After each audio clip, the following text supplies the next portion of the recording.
Yeah, do you want to keep this information? We don't need that. Okay, Yeah. just want to make sure. Okay. All right. Thanks. Sure.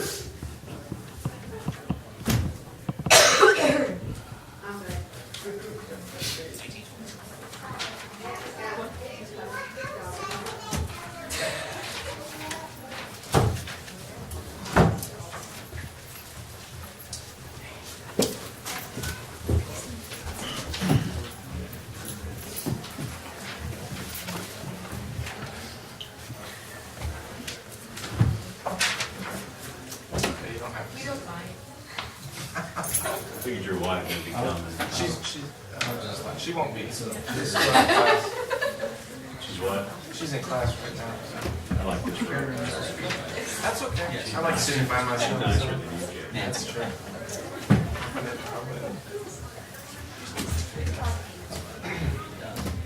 Never know what James can do. But I've heard. You know, movement. Zombie boy. I told you figured out. I just noticed. About 90% of the time, I go to my Bible, that's the only person that reads them. Have you tried to remember that? Honestly, I can't spell it. It's a hard book. Perfect, perfect for you. I preach most of my sermons. Dave? That's impressive. Well, I don't know what it says. You just have to obey. I used to frustrate the kids when they were learning the books of the Bible. I always make them say them backwards. Revelation. Oh, because if you say them backwards, you really know. Revelation, why? Yeah. Why is it? Yeah. Well, then you read Did they get it? backwards. After a while, they would roll their eyes. And, How long did you teach me? 1 second. For two. Did you track? We want him out. Lifelong, whether they stay We want him interested, or did We you voted just him watch out. their? Yeah, I haven't asked back, so. Rate my Embry Hills teacher. And now adults won't come to your class. We definitely do. I can thin them out, trust me. Have a little profile. I can thin them out. It starts at 7. So Well, if you you can guys reach want it, some, Sorry. a folder for your material, you're welcome to grab one, so just grab one and pass it along. What were you probably preaching? Never. They took a straw poll and they said, don't do that again. That was a bad mistake. No, that was very. Did you read about the sheep being scattered and stuff? I did that. It's not really good at lions. So, we're going to talk about what the bad shepherd made the sheep scatter. He was preaching. That's what he's doing. So they said not to do that again. Covers anybody? No. Yeah, I went to a congregation one time, I'm not gonna say where it was, but there was a fellow who got up, and he was telling the congregation for the first 10 minutes that he was not a really good preacher, and he proved it for the next 55. So, but it was God's word, so we're able to get something out of it. So, Alexander, if you wouldn't mind leading us in prayer as we start, I'd appreciate it. Dear Lord, Heavenly, we come to you today after our days of being out in the world, after our week so far. We thank you for the opportunity we have to come together with brethren and study your word and grow to learn more about you. Thank you for especially this class where we get to see your majesty and your power displayed through the predictions made through Christ, seeing that this is more evidence for how great a God you are, more evidence to follow you. And we pray that we'll take these lessons and we'll be able to teach others and we'll be able to, help our own faith grow. Thank you for the things that you've done and continue to do for us. We pray that you will bless our study and bless our worship tonight. In Jesus' name we pray. Amen. All right, since I was out of town on Sunday, what did you guys go through? What were some of the highlights of the stuff that you talked about on Sunday? What were some of the symbols you saw, some of the connections you saw to Christ and the New Testament, and those sort of things to kind of give us a running start into where we are tonight? Talking about a branch. Mhm. Okay. And it kind of, we see it tonight again. Mhm. So that idea comes up again, okay. And so the representation of a branch is kind of, what is that? What did that kind of represent? How did that apply to the Messiah? It's from the root of David. Okay, so it came out of the root of David, okay, good, okay. What else did you see? I mean, the book of Zechariah is very rich with a lot of word pictures. Zechariah, it says that he would join together the priest and the king, the office, but then we'll see that again tonight in Jeremiah, where it talks about the two offices being brought together. Okay, so that's kind of an interesting concept that the Jews would have to kind of get used to. Well, wait a minute, how does that work? We have Judah and we have Levi. How does that work together? Okay, good. What else? What else was kind of unusual about the picture we see of this Messiah to come? Suffering, we talked about suffering. Okay, so he would be suffering. Now, was that kind of hard for the mind of the Israelites to grab a hold of in their picture of what a Messiah would be? Why would this Messiah suffer? He was going to save us, right? He was going to be the victor. Okay. What else? What else did you find that was kind of an interesting picture? Or an interesting image or thought?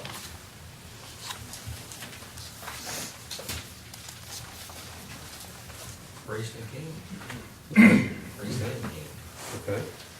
So we see that idea of those, someone fulfilling both of those. And obviously, as we get to the book of Psalms, Mason will talk about a good example that would kind of help them with that image. I was kind of impressed. I know I taught the class, so cheating, but I was We'll impressed. ask them if they were impressed. How, were you guys impressed as I was that Zechariah and Malachi both contained more detail in Malachi than Zechariah, but still there with the image of the shepherd and the wages that they gave, and the 30 pieces of silver. Now, in both books, you have a kind of a summary outline of Christ's life on earth. Mhm. You know, one is much more imagistic in Zechariah, but the one in Malachi, I mean, it's basically an outline of the Gospels. Mhm. I was just so impressed by how clear that is, how the messianic images have kind of coalesced into a definite narrative by the close of the Old Testament. Right, and I think, because of that period of silence that was going to follow, I think the Lord wanted to make it very clear to them that some of these things need to be put together and need to be formed into an idea. That's a good point. What about this idea of the cornerstone? Where does that, what would that represent to the mind of the folks in that particular period of time?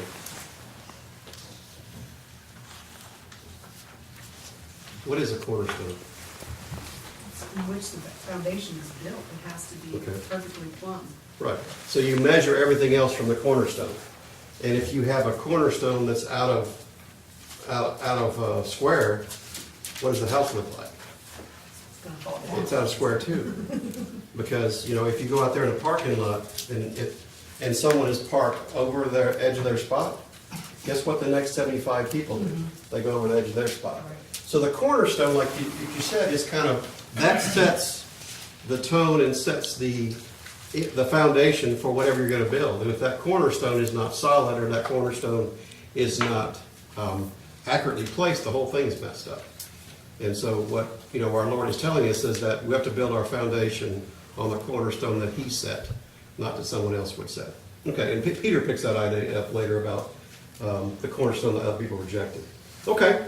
Very good. Anything else you thought was noteworthy or interesting? Because Zechariah is one of those books that doesn't get taught a lot, doesn't get a lot of, because it's a very difficult book to teach. But anything else you thought was noteworthy in that book? I didn't think it was that hard. Okay. Well, you only have one class, so it's good.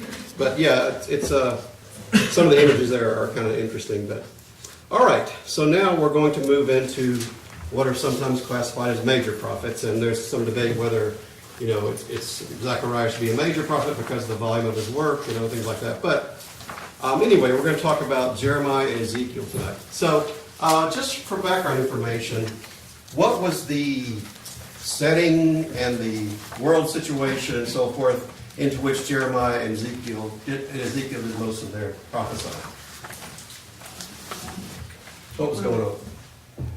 Ezekiel was in captivity. Okay, Ezekiel was in captivity with the captives, yep.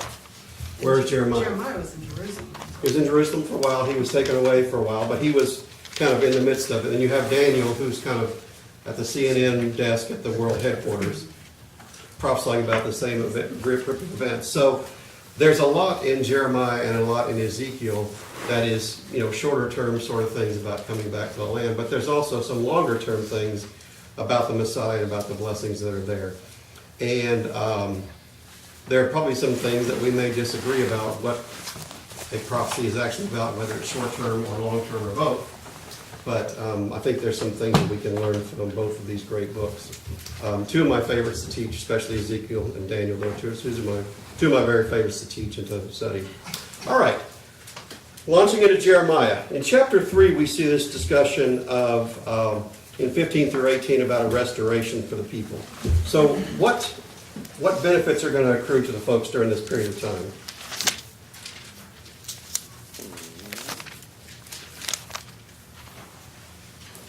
What benefits are they going to have? Shepherds that will feed them and give them knowledge. Okay. And how would the shepherds describe? We'll talk a lot about shepherds tonight, actually. According to After his own heart. After God's own heart. Now, who else is described as someone after God's own heart? David. David is. So there may be some connection there. I'm not really sure, but there may be some connection there. So they would be fed on knowledge and understanding. So, how would that be applicable to the period that the Messiah would be in the world? How would that be applicable? Being fed on knowledge and understanding. Mason just gave us a hint earlier about what it would be. How would that be different than the pictures that we see of Christ in the Old Testament?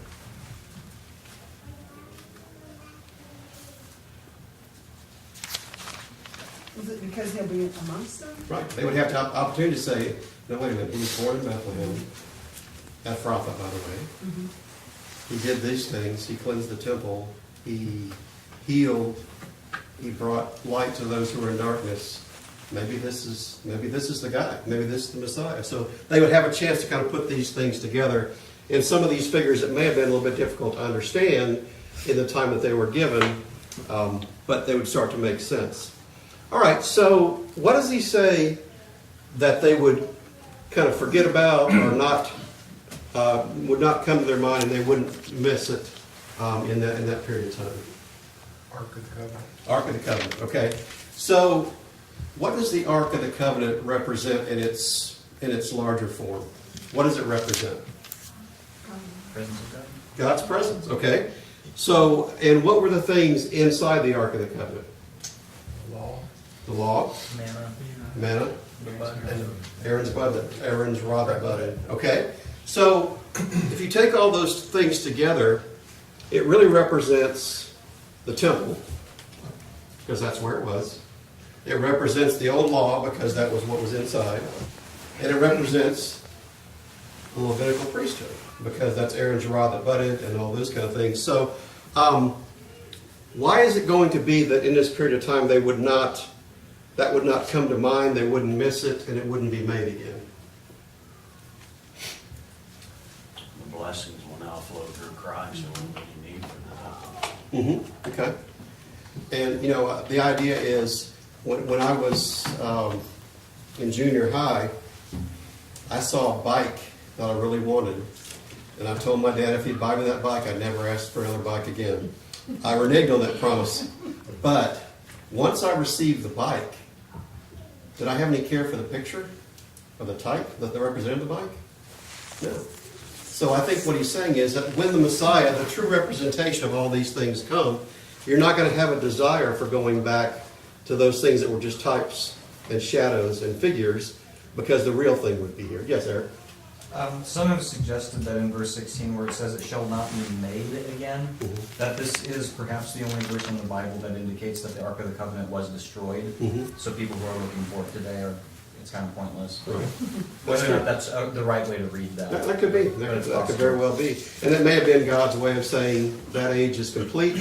That is not the way that God dwells among his people. He dwells within his people these days in the age of the Messiah. So interesting stuff there. Yes. I think calling Jerusalem the throne of the Lord is a similar statement. It's a statement of replacement. That the mercy seat has been replaced by a greater throne, which is the city of Jerusalem. The true throne in heaven, yeah, where the true sacrifice was made. Okay. All right, so we call it the throne of the Lord. And that's also mentioned in Isaiah 65, which is toward the end of the book, which is a lot of messianic things that are there as well. It also says something about all nations being gathered to it. So, what does that sound like to you? Or what might that represent? Could that be a physical all nations gathering to it, possibly? Could be. It could be. Because on Pentecost, there are people from all nations. But would that gathering be permanent? Would it be effectual going forward? For all people of all nations. It's supposed to be. Hmm? They should have been. Yeah. At least going forward. Yeah. Right. But that Jerusalem becomes the heavenly Jerusalem, and that dwelling with the Lord becomes a spiritual thing as opposed to a physical thing. So I think that's interesting. And there may be some arguments to say, well, some of it happened temporarily in the land, and that may be true.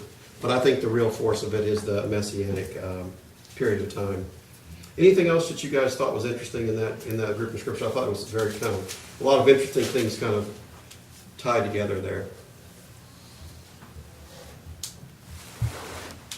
I just like the image of they will cease to follow the stubbornness of their evil hearts. Mhm. I like that concept Mhm. that someday Right, we're all going to decide right. we can't follow that anymore. That's right. And it may have been a reference back to, the issues that they had with Moses all those years being stubborn and why don't we go back to Egypt and then being dissatisfied and those sort of things. So I think that's when they finally see the true revelation of Christ, that will be satisfactory. That's a great thought as well. And Jeremiah 31 picks up on that when he says that the laws will be written on their hearts. Mhm. It's really interesting to see the theme of the heart in Ezekiel and in Jeremiah, Mhm. that it's stubborn or it's hard, but God is going to do a transplant, basically. Mm-hmm. Yep. And it's very interesting because, some people say, well, the Old Testament's all physical, New Testament's all spiritual. That's not true. God wants the heart. He's always wanted the heart. And so I think that's an important thing for us to understand. Yeah, go ahead. Sure. The part about that all nations will gather to it, the next part said to the presence of the Lord in Jerusalem. So that would be something, you gathering together, but they're to the presence of the Lord. Mhm. That's a little bit different. It sounds like these group of they're coming to the Lord as far as worship, as far as recognizing Him. That's different than I think what they would think if nations are coming together Right. for this purpose. There's something else going on here, and I wrote out coming together on an equal basis, not Jews first Right. and then the other nations, but coming together. Mhm. So that's on an equal basis. I picked that That's up. a great mystery of Christ. Right. Is the bringing together all through one. So that's very extremely important. Thanks, I appreciate that point. So if we move into chapter 23, we get several of these statements of, in that day and behold, days are coming and so forth. So what is this announcement of behold, days are coming? What's going to happen during those days? Whatever we figure out those days are. Same thing we talked about earlier. Raising up shepherds, okay? So he's raising up shepherds once again. And, but what's interesting about the shepherd he's going to raise?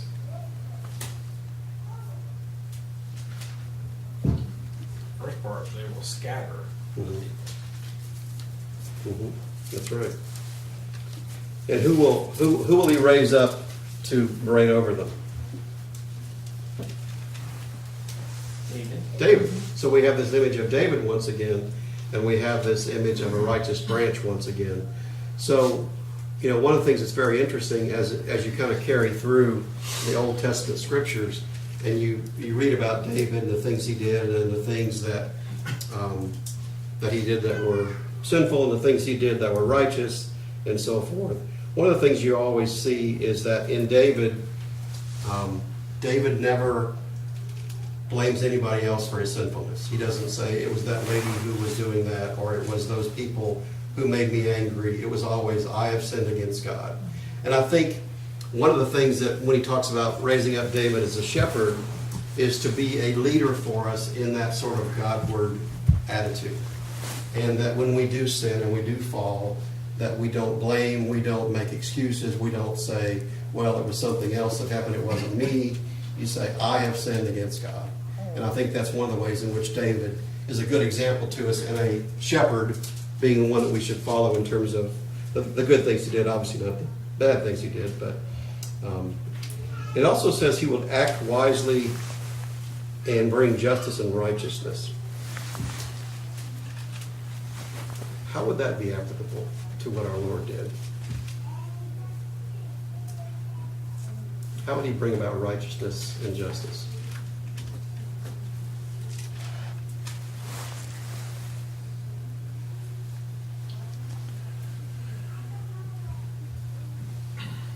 Well, presumably the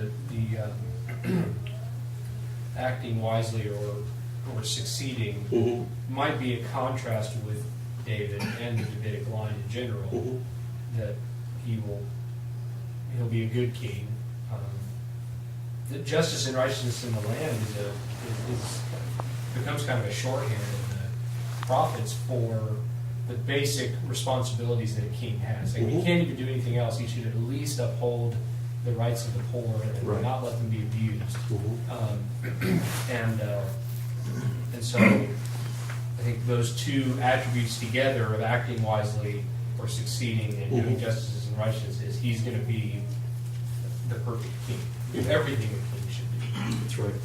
Set the right example and make sure the law is upheld, especially for those who are powerless. As a result of those things, of that justice and the righteousness, you have peace. And that's what was brought That's right. by his act of righteousness. Right, and the most important piece between us and God. That brings the piece that's the most important. So in chapter 31, we're given this prophecy of this horrific act perpetrated by a ruler. So what happened, why did it happen, and how do we see God's providence in this matter? The cross-reference is Matthew 2:15, where it's referenced in the New Testament. So we have a king, what's his name?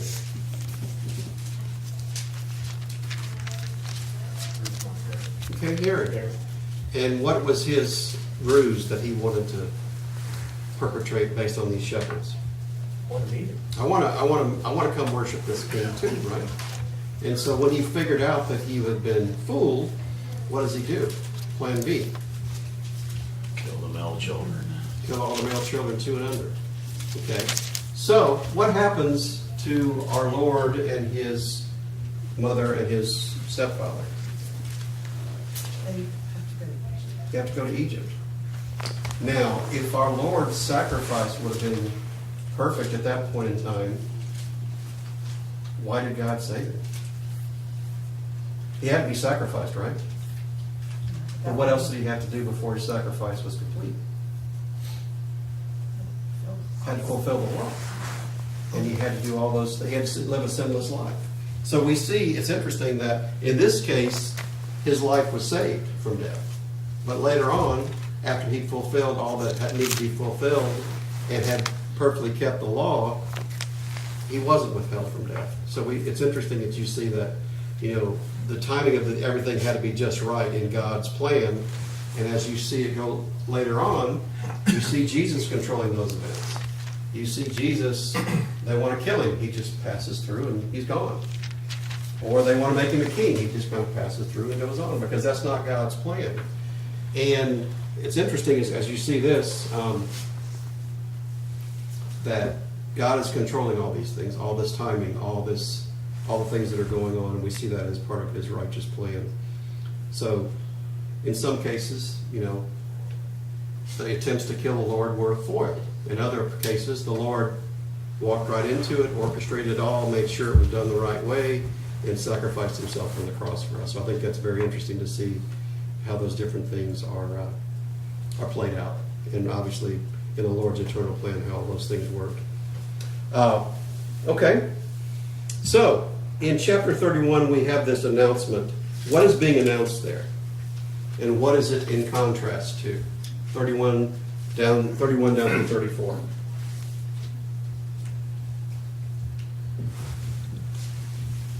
What's going to happen? New covenant to replace the old one. Okay, so I'll make a new covenant with the house of Israel and with the house of Judah. What's it in contrast to? The old one, made with the fathers. Okay, so it's not like the one made with them in the wilderness, right? And why is it not like that?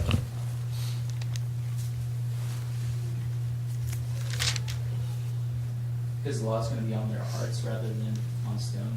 Okay, so the law itself is going to be different.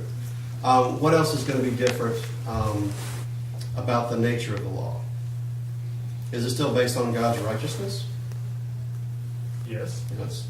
Is it still based upon eternal principles that God has always wanted in the world? What's the difference? The manner in which sin will be dealt with. Okay. And it'll also be an everlasting covenant as well, and we'll talk about that some more. So, sometimes the word everlasting is used in prophetic language as a long period of time or long in human terms, but in this case, I believe this is a reference to the covenant that God would make with us and put in our hearts, and that it would be an everlasting covenant because, number one, there would be no end to the king that brought it in place or the priest that would be officiating it, but also the forgiveness of sin would be available under this covenant that was not available under the old one. Yeah, James, you have a point? And the old covenant, you were just born in it.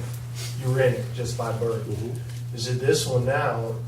You voluntarily become a part of this covenant. So no one will have to teach you. You'll know if you're in a covenant, it's because you made a conscious decision Mhm. to be a part of this covenant. Right, absolutely.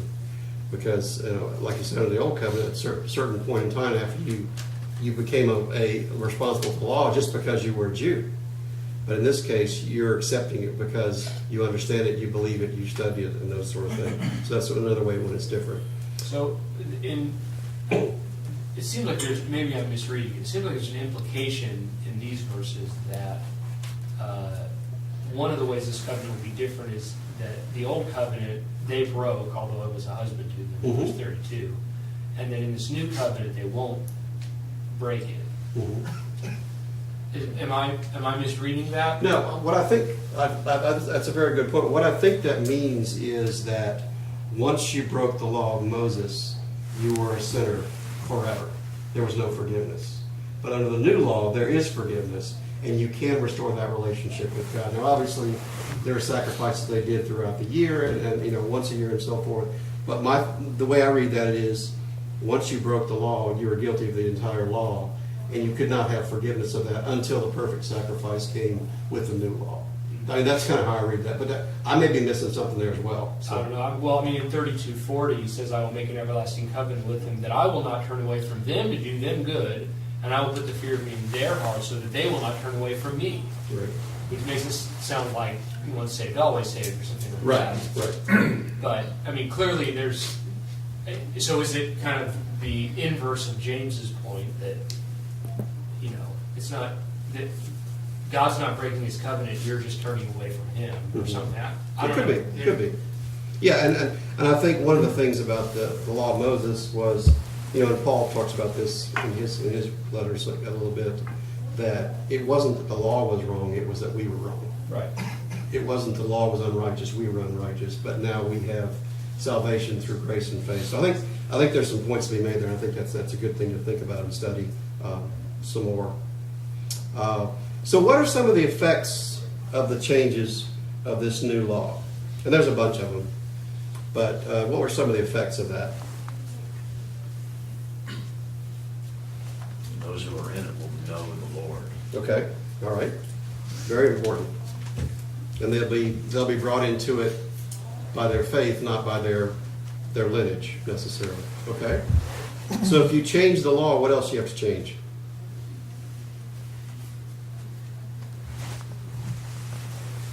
Everything else that goes along. Priesthood? Priesthood, yeah. What about the temple? There's no temple anymore, we don't go to a temple. Temple's us. What else? How we receive forgiveness. How we receive forgiveness. And, you know, under the law of Moses, Moses was a great man. He was a great servant of God, but he was a servant in God's house. We can be sons in God's house, which is completely different. What about the nature of our worship? What does Jesus tell the woman at the well? Location is not important. It's not this mountain. It's not that mountain. It's in spirit and truth. It's the way that your heart is, that your faith is, that your belief is. Yes. The other part of this about the least of them to the greatest, that's significant about the status and the standard that was normally maybe placed on an individual. If you're in the kingdom, you're in the kingdom, and so that it's not looked at the way from a human perspective about worth and these things like that in the kingdom. And so from the least to even what I guess we would call the greatest. And it's so interesting. The access is for everyone. Yeah, and it's so interesting that, you know, from a human standpoint, if someone came in this building and said, "Oh, who are your leaders?" We would say Sullivan, James, and Barry, and Larry, and Larry. But at 3:00 in the morning, when someone needs to talk to you, who's the leader then? You're the servant. He's the servant. He's the servant. So the nature of the kingdom is so much different, because those who are leaders are those who are the greatest servants are the best leaders, and those who are best leaders are the best servants. And so I think that's kind of interesting, because in the old law there was definitely a hierarchy. There was a high priest, and there were other priests, and there were other people. But in the new kingdom, we all have access. We all have access to God the same way.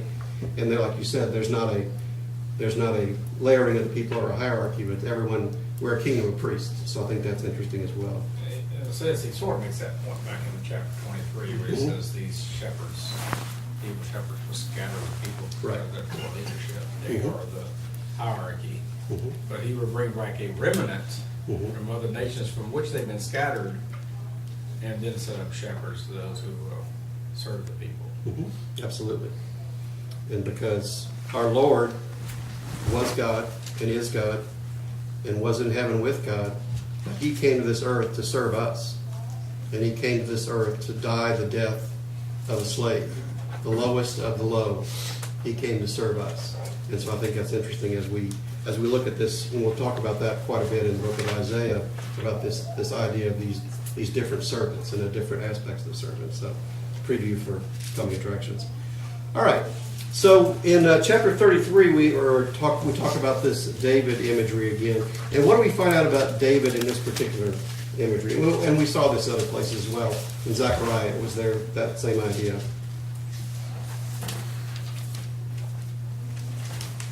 Of the justice and righteous in the land.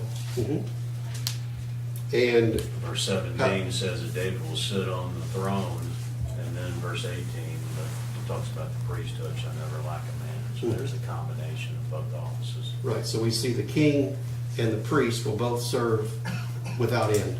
So I think that's an interesting imagery as well. And therefore, we have not only a king and a priest, but we also have the sacrifice. That's once for all, and for all, once for all, and even people that, you know, their sins had fallen before, they were still able to be saved by that sacrifice that he made. So I think that's another interesting imagery of the three things being tied together. Okay. Anything else you guys want to talk about before we go to Ezekiel? Okay. In Ezekiel, this is an interesting book as well.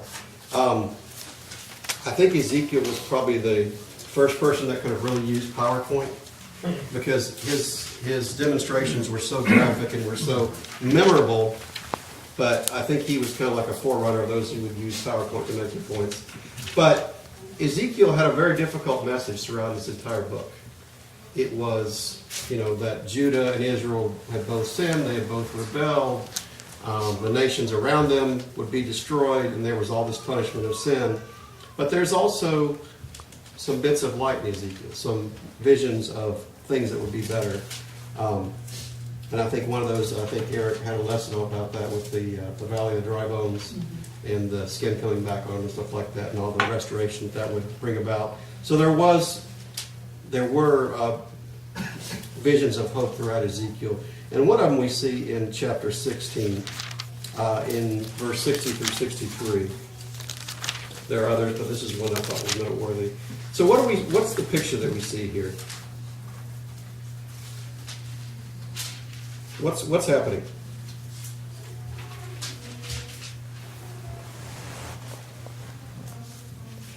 Well, he's just detailed Israel's unfaithfulness in Mhm. excruciating Yes, in very detail. graphic detail, yes. And so this is kind of the turning point. This is the discipline has been administered, but I still love you. Mhm. Yeah. And so we see as you're talking about a turning point. And it says, I'll establish my covenant with you, and you shall know that I'm the Lord. And that's a phrase that's used multiple times in the book of Ezekiel. What does that phrase mean? What's kind of bound up in that phrase, you shall know that I'm the Lord?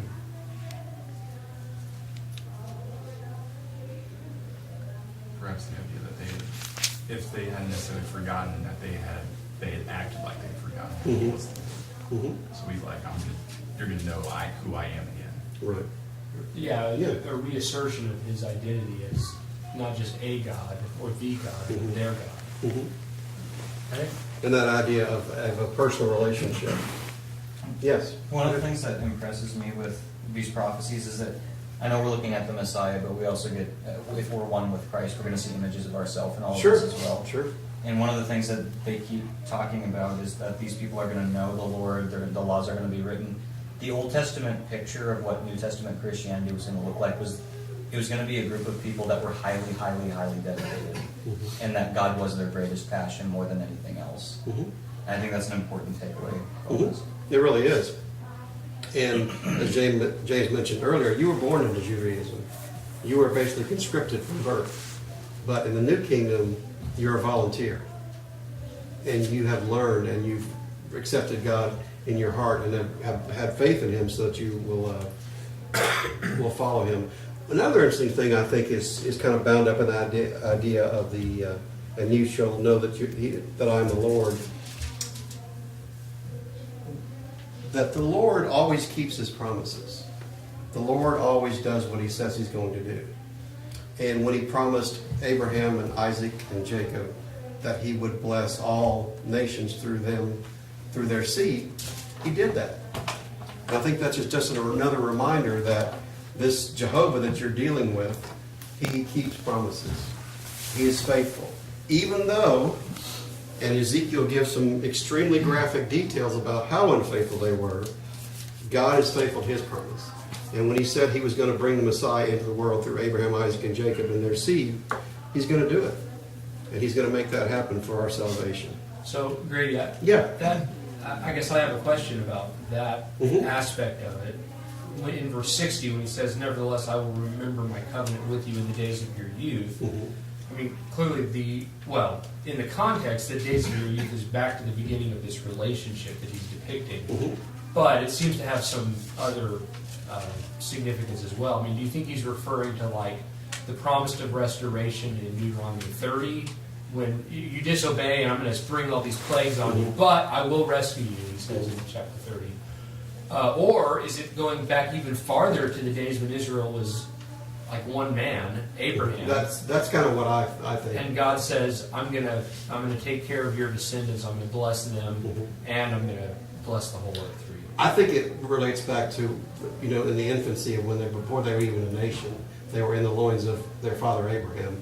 Because I think that picture takes it from, I promised to make you a nation when there wasn't a nation, and now I'll promise to bring about my promises to bless all nations through that lineage.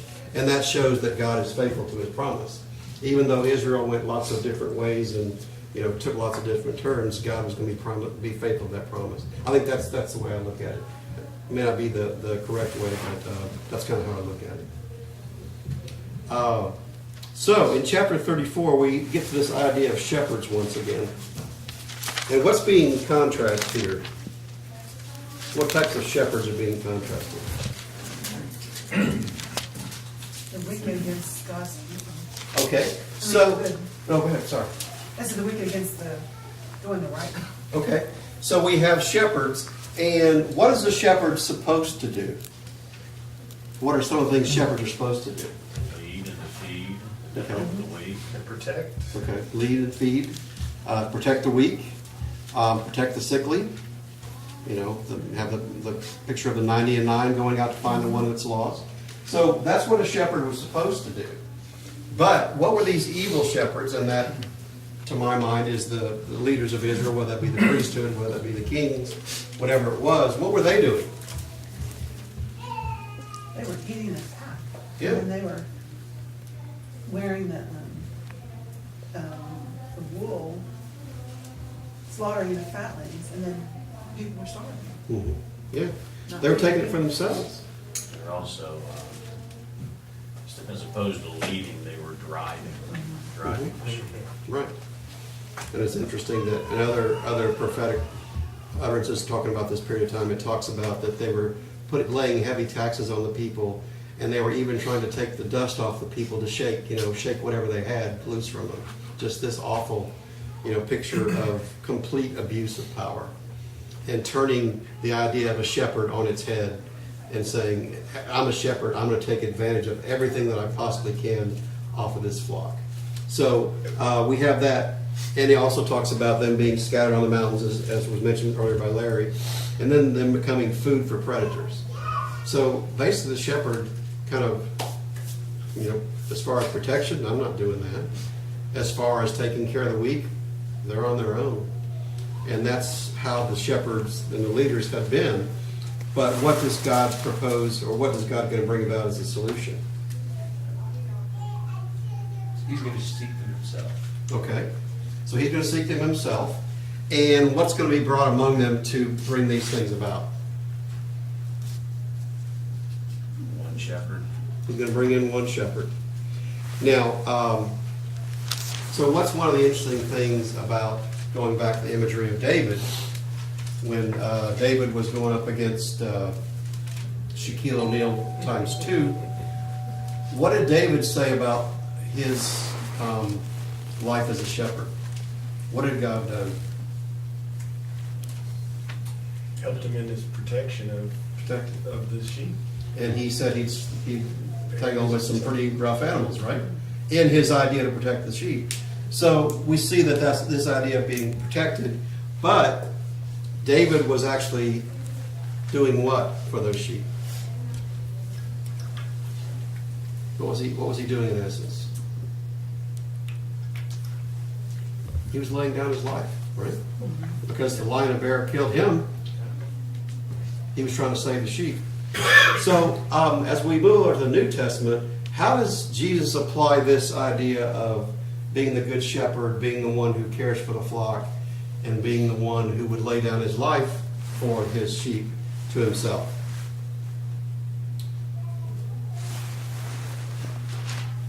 Turn over to John chapter 10, if you would.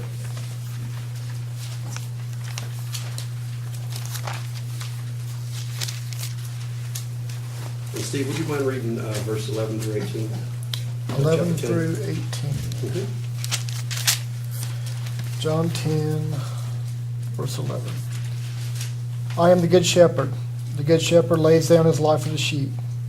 He who is a hired hand and not a shepherd, who does not own the sheep, sees the wolf coming and leaves the sheep and flees. and the wolf snatches them and scatters them. He flees because he's a hired hand and cares nothing for the sheep. I am the good shepherd.